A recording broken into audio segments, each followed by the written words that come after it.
2012년 8월에 큰애가 처음 태어났을 때거든요. 겁나 못생겼죠. 네. 그 결혼은 조금 늦었는데 결혼하고 9년 만에 애가 태어났어요. 그래서 근데 그 잘 못 나왔어요. 그 나올 때 목에 이렇게 걸렸다고 그러더라고요. 그래서 못 나오다가 고생까지 하다가 이제 얘가 막 파래지고 그러니까 그때 수술해서 꺼냈거든요. 그러니까 조선시대 같았으면 아마 엄마도 죽고 애도 뭐 막 힘들었을 건데 기술이 좋긴 좋더라고요. 둘째는 2014년 10월인데 그때도 똑같이 수술을 했는데 낳자마자 급하게 전화가 오더라고요. 그러더니 그 의사 선생님이 저한테 그 너무 놀라지는 말라고. 그러니까 놀라게 되죠. 그 걱정을 안 해서 된다는데 그 걱정되죠. 그러니까 그때 처음 봤을 때 이 모습인데 애가 나올 때 숨을 못 쉬었어요. 그런데 한 10명 중에 1명은 된다는 것 같아요. 그게 그 응급 상황이 벌어지는 게. 그리고 원래도 몸이 약했어요. 그래서 왜 몸무게 100분율표 있잖아요. 거기에 맨 하위 5%예요. 그러니까 다리가 진짜로 젓가락 같더라고요. 그래서 얘는 엄마 아빠하고 그 다음에 배운 말이요. 아파요를 먼저 했어요. 지금도 아파요는 잘해요. 회사복지와 국가복지라고 하는데 그 회사복지라는 말은 잘 안 들어보셨을 건데 박정희 때 우리 급하게 국가를 만들면서 원래는 국가복지로 들어갔어야 되는 게 회사복지로 많이 바뀌었거든요. 이거 생각하시면 돼요. 그러니까 어떤 사람은 등록금을 되게 비싸게 내는데 예를 들면 포철이나 한전에 간 사람들은 그 회사에서 등록금을 대주잖아요. 그러니까 그 사람들은 등록금 비싸든 말든 상관이 없는 거거든요. 회사에서 주는데 근데 그러지 않고 진짜 작은 회사에 들어갔다 그러면 등록금 내야 되는 거 아니에요. 근데 유럽 기준으로 하면은 등록금이 좀 비싼 데는 50만 원쯤 내고 좀 싼 데는 10만 원쯤 내고 독일은 한 3년 전에 다 바꿔서 다시 다 무상으로 다 바꿨거든요. 지금 만약에 우리가 회사 복지가 굉장히 크지 않았으면은 등록금이 지금처럼 이렇게 되진 않았을 거예요. 그러니까 그런 얘기하면 사람들이 야 그거는 선진국 얘기 아니냐. 그런 나라들이 1인당 GDP 10,000불 되기 전에 바꾼 거예요.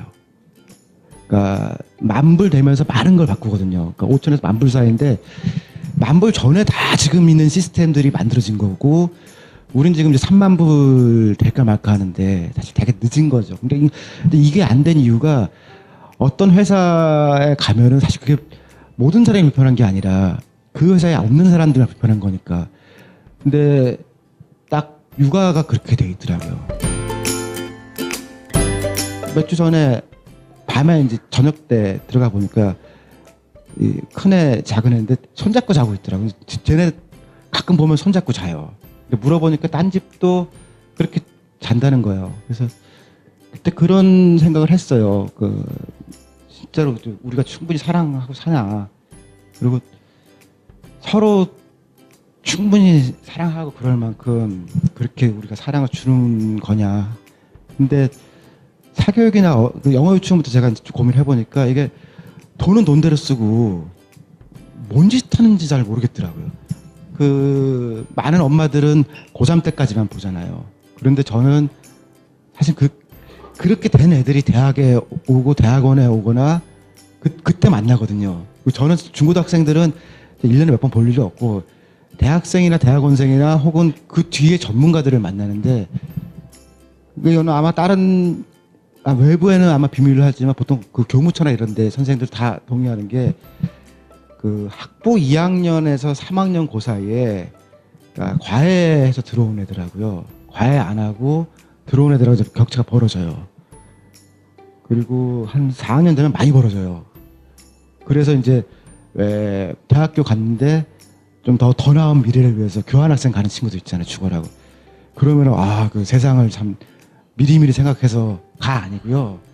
대학에 적응 못한 거예요.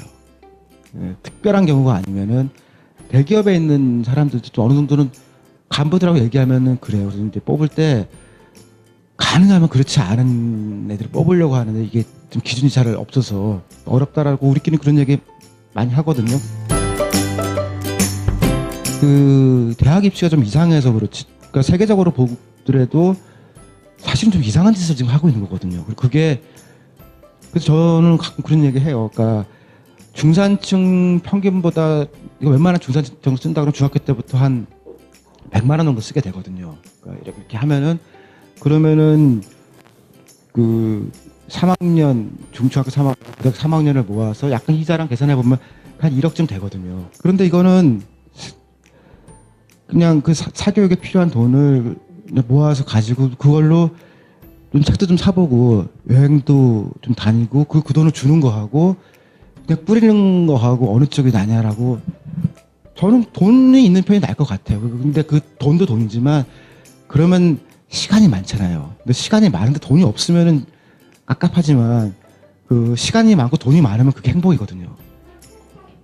근데 그렇게 해서 많은 경험하고 돈 필요하면은 외국에 몇 달씩 갈 수 있게 해주고 그렇게 그 돈을 쓰는 게 길게 보면 여러 가지로 나은 거지. 그걸 그냥 막 불안해서 쓸 필요가 있나 하는 생각이. 근데 그러려면요 아빠가 좀 시간을 좀 내긴 내야 되더라고. 엄마 혼자 다 하려고 하면 조금 되게 어렵고 아빠들이 약간은 도움을 줘야 할 것 같습니다.